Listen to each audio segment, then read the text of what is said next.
खड़ी हो। सर कितना भरोसा किया जा सकता मुकेश सहनी पे? पिछली बार भी पहले तो इंडिया गठबंधन में थे, फिर वो पलटी।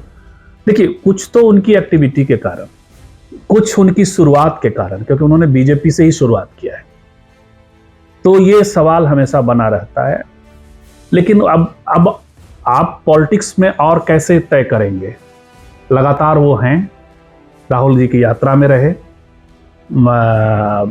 पूरी यात्रा जो चली है उसमें मुकेश सहनी की अपनी गाड़ी चली, अकेले राहुल जी की गाड़ी थी, मुकेश सहनी की गाड़ी थी। मुकेश सहनी के लोग काफी देखे गए, वो तो आप लोग तो खुद बताएंगे, नारा लगा रहे थे उप मुख्यमंत्री मुकेश। बिल्कुल, तो उनके लोग, जब आप असर्ट करते हैं ना, आखिर पॉलिटिक्स में आप कास्ट को असर्ट कर रहे हैं और कास्ट की आकांक्षा को असर्ट कर रहे हैं, तो वैसे में मुझे नहीं लगता कि सिर्फ किसी एक जो ये चलाया जाता है कि मंत्री बनने के लिए, इसके लिए, तो अब ऐसा मुझे संभावना इसकी बहुत कम दिखाई पड़ती है।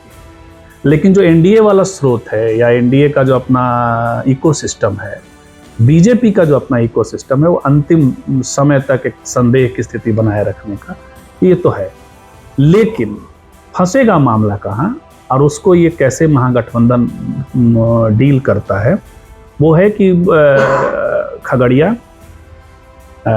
मुजफ्फरपुर का कुछ इलाका, इवन फुलपरास की जो बात की जहाँ राहुल जी गए, तो झंझारपुर की जो सीट है, उस सीट पे सीपीआई की भी दावेदारी होगी, उस सीट पे मुकेश सहनी की भी दावेदारी है।